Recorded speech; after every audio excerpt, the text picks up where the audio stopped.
Alors Evelyne, on poursuit le tour de toutes les techniques de l'aquarelle. Les effets de l'aquarelle. Les effets, et là, les effets, voilà, on y va. J'ai ouvert le sac de la sorcière, c'est ça? Un peu. Raconte-nous. Il en reste dans le fond. Raconte-nous. L'éponge. Tout ce qu'on va voir ensemble. L'éponge, hein, avec laquelle on peut avoir tamponner la peinture pour avoir des petits effets. Le pinceau pour faire des retraits, ouvrir des blancs dans le moulier. Ça marche. La bougie. C'est un peu ça, la bougie. Ouais, bon, voilà, donc il faut garder un petit côté propre et faire de la bougie sur le papier. D'accord. La fameuse brosse à dents, la pulvérisation. Les cartes de la crédit. carte de crédit. Ok, Voilà. ça marche. Le papier cellophrène, enfin C'est pas truc alimentaire, le film. papier alimentaire, le film alimentaire. Qu'on va frosser. Qu'on froisse, qu'on pose sur le papier mouillé. Qu'est-ce qui me reste dans du sel fin, du gros sel et du sel fin. Du sel fin aussi, il y a du deux sel. sortes de sel. Ok. Voilà, et un vapeau pour pulvériser. D'accord, super. Bon, on va regarder tout ça, tous les effets qu'on peut voir. D'accord, On y va. Alors on va faire des galets pour un petit peu montrer toutes les façons de travailler. Très bien. D'utiliser les effets. Tous les effets qu'on vient de voir. D'accord. Donc je vais mouiller la surface de mes galets. Parce qu'en général, les effets se travaillent dans le papier humide. Hein, ou semi-humide ou dans un lavis. D'accord. Sauf si c'est le drawing gum qu'on a posé. Sec. Voilà. J'ai retenu. Donc mon eau est un petit peu colorée, ça me permet de voir où je pose. Voilà.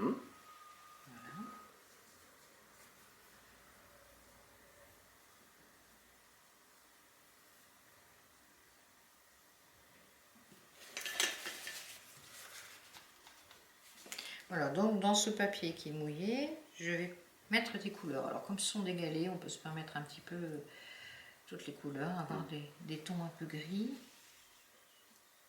Je rappelle que le gris sont les trois couleurs primaires mélangées, le bleu, le jaune et le rouge. Voilà, donc on voit les couleurs qui fusent. Qui donne la tonalité de départ. Voilà.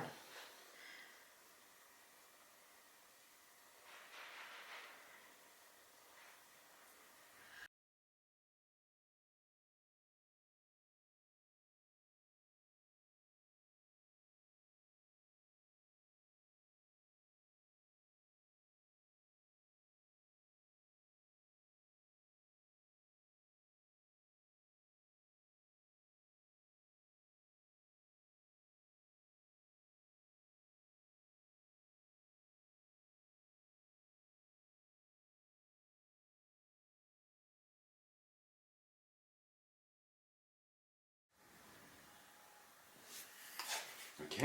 Alors, le cello frais, on prépare des petits bouts comme ça. Je vais poser sur mon caillou et voilà, je chiffonne un peu. Et la couleur va se fixer sur les zones planes, là où le papier est collé. On voit bien, hein. Ouais. Voilà. Et ça va sécher comme ça. Et quand on l'enlèvera, eh bien, ce relief va apparaître. Donc tu laisses sécher, tu vas jusqu'au bout, c'est ça? Oui, là on est obligé de laisser sécher le papier comme ça sur le... Et ça donne un effet ça donne un effet marbré, voilà, c'est tout à fait ça. Donc là, ouais. Sur les cailloux, Ça c'est se très prête bien. efficace, ça se prête bien, mais ça peut être utilisé pour faire un fond, par exemple. Si on veut faire un fond marbré, pour aménager, à faire un fond pour des fleurs, ou faire un fond pour d'autres choses. Ouais, un fond texturé, quoi. Merci, Fred. Ça peut être utilisé pour des arbres, ça peut être utilisé, par exemple, pour faire des pivoines. Ça peut être une base de travail, de poser son papier et de... Mais tu le mets partout? Non, je ne vais pas en mettre partout parce que pour les autres, je vais montrer d'autres effets. Voilà. Et puis comme ça, il y aura un petit peu d'harmonie. Ouais. Alors le sel, le gros sel. Oui. Alors, pour le sel, il faut attendre que le papier soit mat sec parce que si je le mets trop vite, vous allez voir, ça va faire tout de suite des grands Alors quel est l'effet du sel? Qu'est-ce qui se passe? Alors le sel, il fond. Ouais. Ça fait de l'eau. En fait, c'est le principe d'amener de l'eau sur le pigment. Si je l'amène avec mon pinceau, j'aurai le même effet, j'aurai une auréole. Voilà. Oui, d'accord. Donc le sel va faire la même chose, c'est-à-dire que le sel va fondre au contact de l'eau et va repousser le pigment. Donc on va avoir des formes d'étoiles. D'accord. Avec le sel. Donc gros sel, grosses étoiles, petit sel, petites étoiles. Voilà, donc on va laisser... Et le sel, c'est pareil, de la même façon, on le laisse travailler. Ouais, c'est des effets qui se font dans le temps avec... Voilà, il faut le laisser l'absorption, faire. ouais. Gros sel, on va mettre du petit sel. Voilà, hop, on voit tout de suite avec le petit sel ce qui se passe.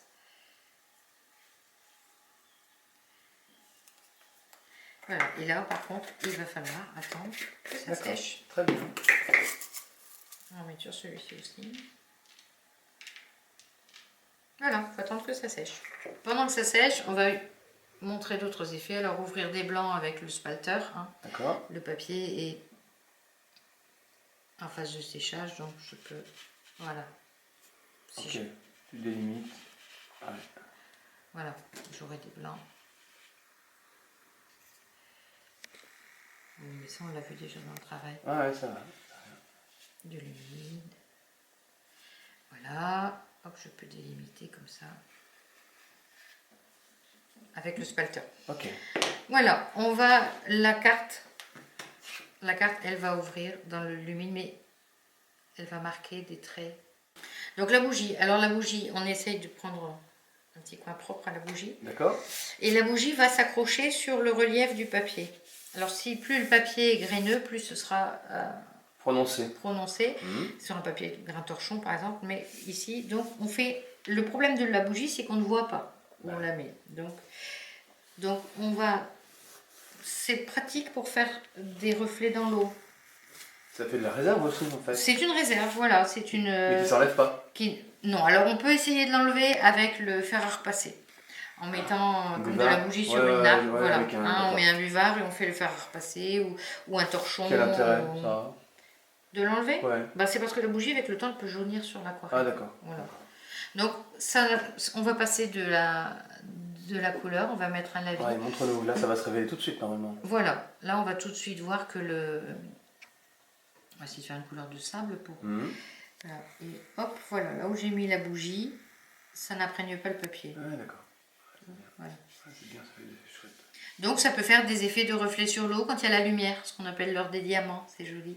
Quand il y a tous ces petites vaguelettes, ces reflets d'eau, et on peut utiliser la bougie. J'utilise souvent pour les effets de mer, de vagues, de choses comme ça. Voilà. Donc on a beau passer, repasser, là où il y a la bougie, ça s'accroche dans les creux, mais ça ne s'accroche pas dans les reliefs. Voilà. Donc. Sympa comme tout. Oui, c'est un effet, voilà, à connaître. Ok. Voilà, et l'éponge, alors l'éponge, elle, s'utilise plutôt dans la fin d'une aquarelle, mais je vais montrer. Vous voyez les effets du sel qui commencent à se faire? Alors le petit sel, le sel fin, et le gros sel qui fait des grosses auréoles. Et sous le cellophane, peut-être des choses. Il se passe des choses sous le cellophane, mais il faut attendre. Okay. Donc l'éponge, on va prendre le pigment directement, mélanger un peu sur l'éponge ces pigments. Donc c'est un outil en fait Oui, c'est un outil. Et les petits grains de l'éponge... irréguliers. Voilà, vont... Alors on peut le faire dans l'humide pour donner des effets fondus. On peut le faire dans le sec.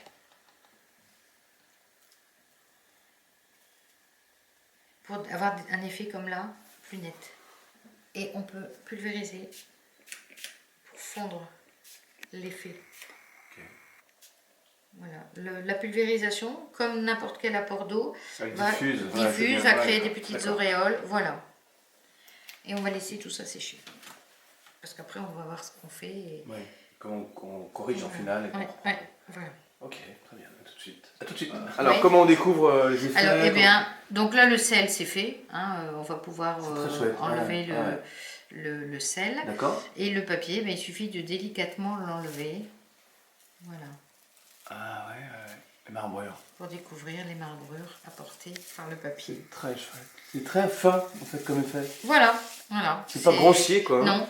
Donc, dans ce genre de sujet, si je veux avoir les galets, maintenant, il me faut les faire apparaître les uns par rapport aux autres. C'est-à-dire ombrer les galets de l'arrière. Oui, d'accord. Comme si je voulais faire un tas de galets. Recréer les volumes. Oui, voilà. Qui ont disparu, là. Donc, on enlève le sel qui est resté. On fais souffle ou on fait un coup de sèche-cheveux. Pas au doigt? Non. D'accord. Là, j'aurais eu tendance à mettre au doigt. On évite de toucher trop son aquarelle. Faut pas trop. Le papier, plus on le laisse tranquille, mieux c'est. D'accord. Voilà. Pardon. Excuse-moi. Enfin, excuse-moi Pas la télé. Voilà. Donc, on peut maintenant que c'est sec, remontrer les effets à l'éponge sur le fond qui est sec, le lavis qui est sec. Donc, je mouille mon éponge, je les sors bien. Tu viens juxtaposer des effets Je supplémentaires. peux, voilà, Ok. poser. Je viens chercher un petit peu de lavis. Voilà. Et on peut, avec l'éponge, alors plus ou moins humidifier, plus ou moins de pigments sur l'éponge pour obtenir des effets. Voilà. Alors on peut tourner l'éponge, on peut simplement la tapoter. Et plus on mettra de pigments, plus on mettra d'eau, plus les effets seront forts. D'accord. Voilà. Ça peut être intéressant pour faire des chemins, en mettant des petits cailloux gris-bleu sur le bord d'un chemin, par exemple. D'accord. Voilà, l'effet à l'éponge. Très Et on bien. peut toujours un petit peu pulvériser si on Pour veut fondre. faire fondre les couleurs. Ouais. Donc tu disais là, on va Eh retourner bien, du volume. voilà, il faut donner du volume, il faut séparer les galets les uns des autres. Donc, il faut reprendre un petit peu la couleur qu'on avait utilisée au départ. Mais plus intense. Le gris, ça. voilà. Bah, le fait de superposer les lavis, ça va les intensifier.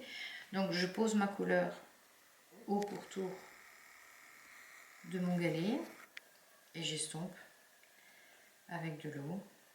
Voilà, donc les effets restent toujours apparents. Voilà. D'accord. Ok.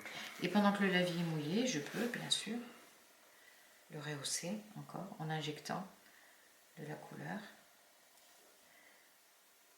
aux endroits spécifiques.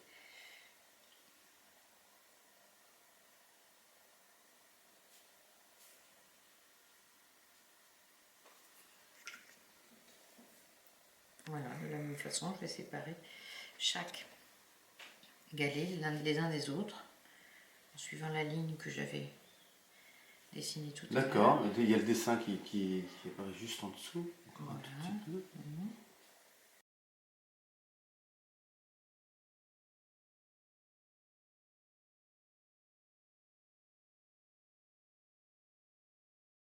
Bah, séparer ces deux-là, par exemple. Ah, séparer ces deux-là, on va en choisir un qui va passer devant l'autre. C'est ça, c'est toi qui Alors, dis. tu veux lequel devant? Celui-là, au-dessus. Celui-là. Alors Ça te voilà, donc on va contourner celui-ci. Ah, c'est génial. Ah, ouais. Ça y est, il est là. Voilà. Et hop, ça c'est le principe des ombres pour C'est magique. faire apparaître mettre en 3D, faire apparaître les objets. Ouais, et puis en plus, cette transparence est très très belle. Elle préserve tout ce qu'on a fait en dessous, mais elle donne Ouais. du. Oui, il ne faut pas revenir avec du pigment trop lourd, hein, là maintenant.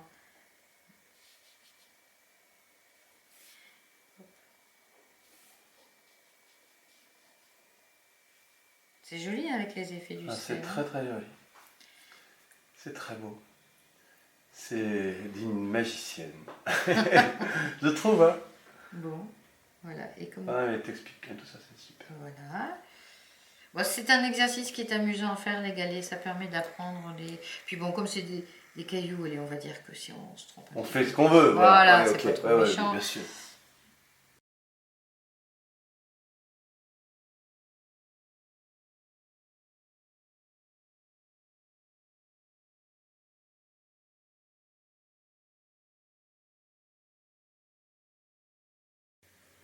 Oui, c'est toujours le même concept, entre voilà, guillemets, le c'est même toujours principe. le même principe, voilà, de venir estomper, Celui d'en dessous. séparer les galets les uns par rapport aux autres. C'est aussi de la patience, d'accord. Hein. Tout à fait. Mais Et le travail calme, oui, ça occupe l'esprit, ça, calme, posé. c'est zen. Oui. Il n'y a pas de tension? Si, il y a la tension. Si, quand même, hein. Ouais, Quand même. ouais. Ça se voit pas Bon, chez toi, mais il y a la tension. Ah bon? Si, quand même, ça. Quand le papier est mouillé, quand Ouais, il faut d'accord. intervenir, est-ce que c'est le bon moment? Bon. On rate l'aquarelle.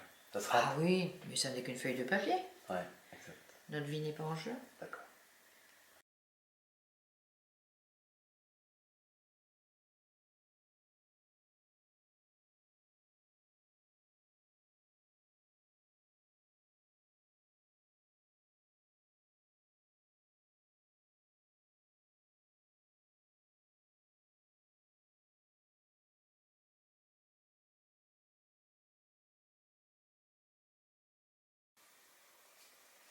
Voilà, et là-dessous, bon, on peut aller plus loin encore. Hein. Oui, mais là, on est dans l'application. Voilà, on est juste dans un exemple. Ah ouais, c'est un exemple. On n'est pas dans un pas à pas. C'est très amusant à faire et ça permet de découvrir les techniques, d'apprendre, ne serait-ce qu'apprendre à faire des lavis superposés. Ouais. Voilà, et dessous, de la même façon, on va aller faire l'ombre du tas de galets sur le sable.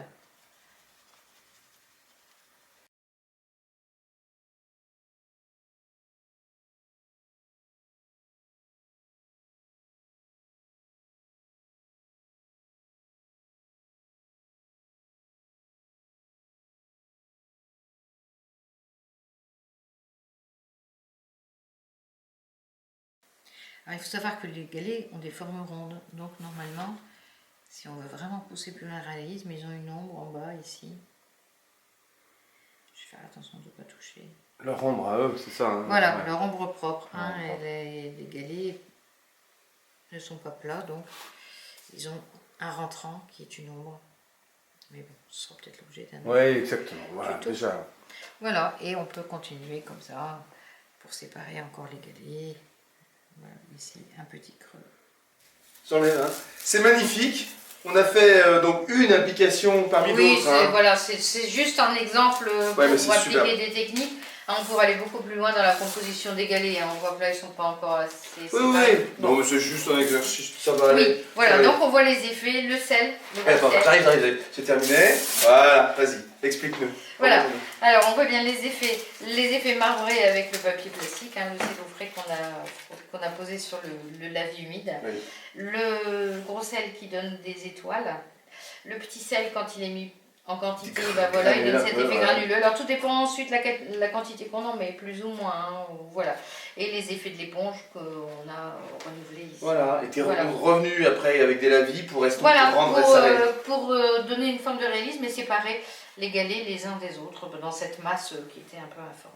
Magique. Magicienne, travail de magicienne avec des effets que maintenant vous maîtrisez.